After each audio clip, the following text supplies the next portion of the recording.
the O-line. You don't need to overhaul the offensive line. The left side is good. I think drafting either a guard or a tackle high. Draft two. Draft two guys. Yeah. Guard and the tackle. Draft two.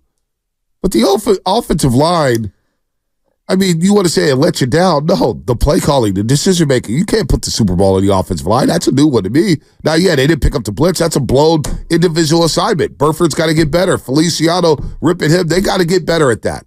Chris Jones just dominated. That's what great defensive linemen do. They dominate the game. Trent Williams, look, I know, I get it. I'm an offensive line guy. I want a better offensive line. Trent Williams did not have his best game. No. He had a false start and a hold in back-to-back plays. So on the one where Purdy scrambled out and hit Kittle, that was a sick play by Purdy. I completely negated because of Trent Williams. I get it, the offensive line, but I just thought Spagnuolo was better than Shanahan. We knew the blitzers were coming against Kansas City. We knew the blitzers were coming. They told us they were going to blitz. And they started blitzing after the first couple possessions. The Niners need more speed. They need more creativity. I thought in the Super Bowl, they got, you know what? You watched the Super Bowl back, Shasky. A bunch of times. Yeah. It's etched in my brain. It's almost like the Niners played, they weren't necessarily aggressive. Like, I know they passed it like 8 times in the first 9 plays in the second half, but almost like they were playing timid offensively. Like, we don't want to turn it over. We don't want to throw the pick. Yeah, sure, we want to get first down. It was something amiss with this game plan in the Super Bowl Sunday. They almost played scared on offense. If they don't do the double reverse throwback, you get credit for calling that play. That is a creative, hell of a play. Just look at the offense. Let him down. I mean, the defense was playing lights out against that guy to get that many stops in a row. And so I would take a different tack than you. Play calling's part of it. I do think execution is just as big of a part as the play calling. I'm not saying that execution isn't. I thought that personnel on the offensive line and the communication and how they executed, it let them down. And look, CMC, you're going right down the field on the first possession, fumbling the ball, and then he didn't do much until overtime. Let me ask you this, though. He did have a couple of sick plays, though. Let me ask you this, though. Was the offensive line an issue all year? It felt like we never even talked about the offensive line all season. To be honest with you. I do think there were times that the offensive line wasn't great, but the play caller masked that. And I think the quarterback masked that. When you get into these matchups against the elite teams, because the playoffs are against elite teams. Right. And you get against elite coordinators, they find your weaknesses and they make them even more vulnerable than the average team. I thought, for example, the quarterback in the Green Bay game, I thought the quarterback was average in Brock Purdy for 3 quarters. Brock Purdy reminded him. Yeah, he was not good in the first 3 quarters. I agree. I can't go to offensive line there. The Lions game, I thought it was a team-wide meltdown. Team-wide. Defensively, offensively, Brock threw a pick. It was I mean, it was nasty. Yeah, I would agree. And they looked really stale and predictable. Right. But Aiden Hutchinson didn't touch Brock Purdy in that NFC title game. He didn't touch Brock Purdy. Aiden Hutchinson got shut down. Yeah, but the defensive line of Detroit is not their strength. It's not their strength, no doubt. But basically what I'm explaining here is that the offensive line was only an issue against one of the best defenses in the league in Kansas City in the Super Bowl. But I look at the offensive line, and I look at saying Shanahan didn't put them in the best position. You know what I'm saying? He didn't put them in the best position, whether it was play calls, run plays, pass plays, design of the plays, quarterback play. The offensive line look, trust me, I want to upgrade the offensive line. I want to do that every single season. It all starts up front.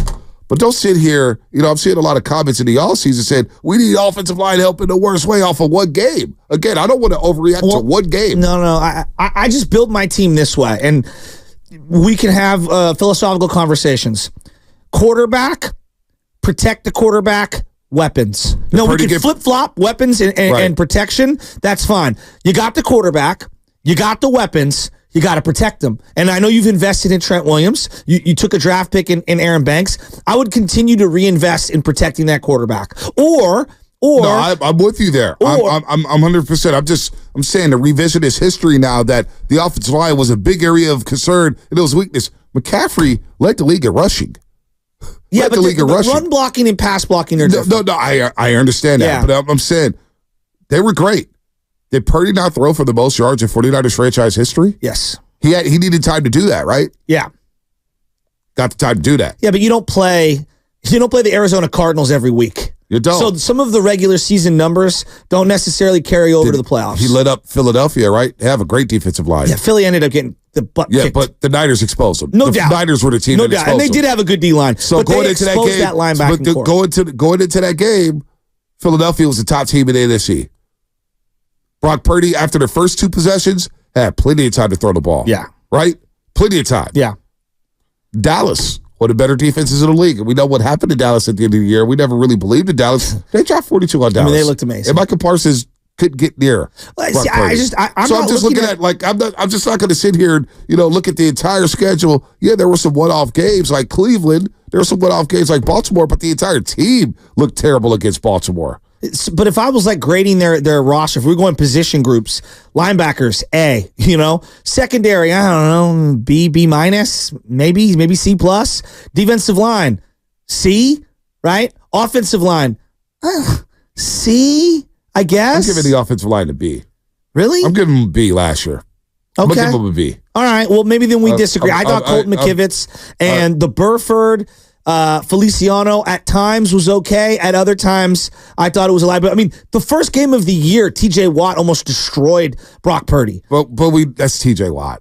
That's not saying a lot. TJ Watt, we knew TJ Watt in that football game was going to have opportunities to get to Brock Purdy. He did. And yet the Niners won that game going away. But I think that's the nature of the new league is when I look at all these elite defensive ends, they are going to target one of the weaker guys and they're going to line up over that guy every single time. That's been happening in pro football for over 100 years.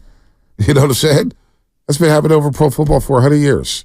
So, I don't know, man. I think we're a little harsher on the offensive line. Look, I want to upgrade the offensive line.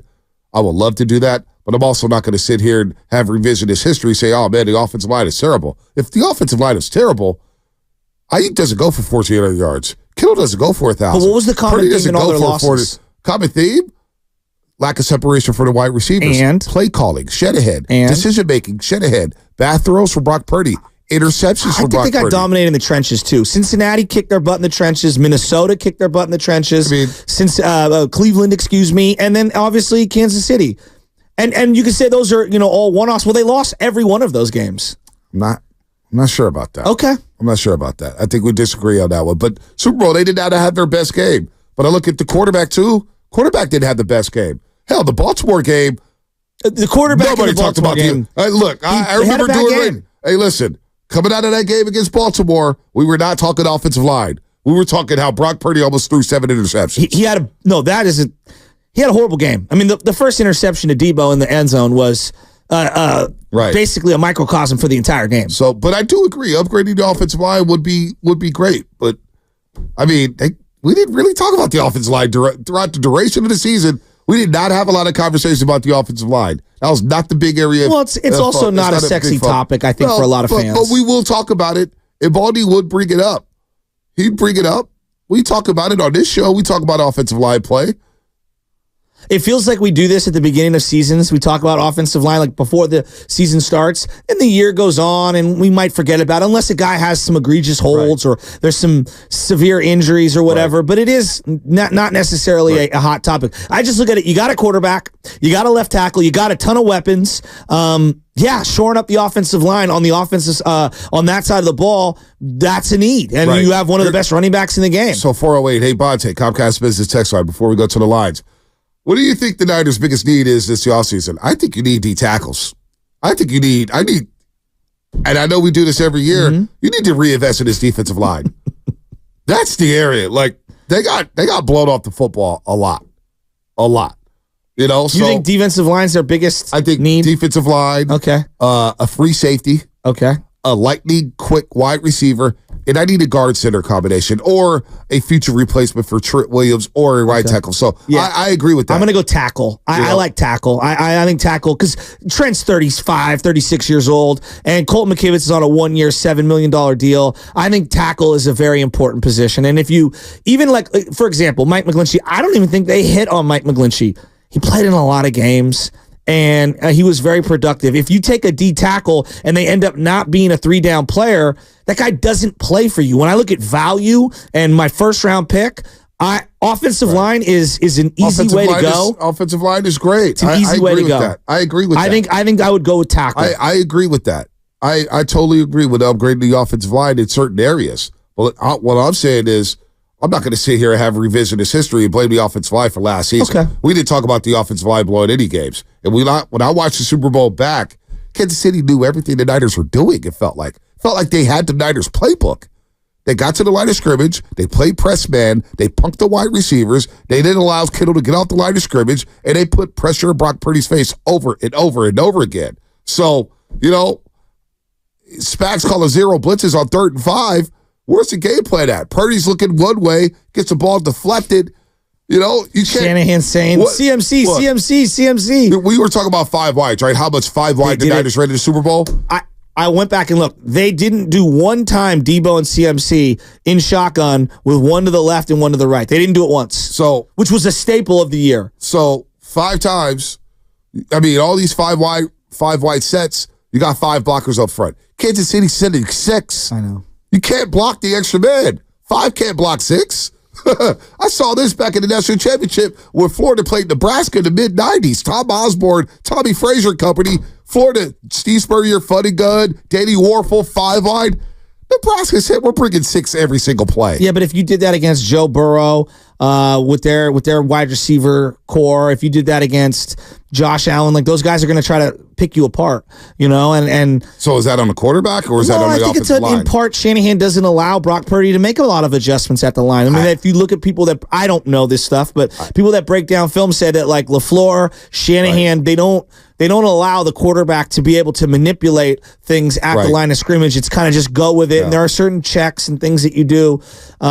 So I don't know. Well, I do think the quarterback is an element. I never think it's one thing. It's the offensive line play. It's the play call. It's separation from your receivers. They're all going into a bundle together. Shanahan's game plan looked very predictable in the Super Bowl. Yeah, I don't think it was his best work. Spags outcoached him.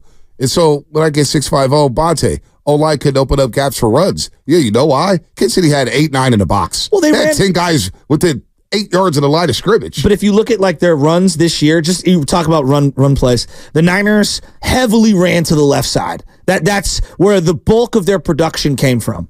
And they avoided the right side for a reason. When you have Trent Williams, you're going to follow that. You're going to do that. I would do it too.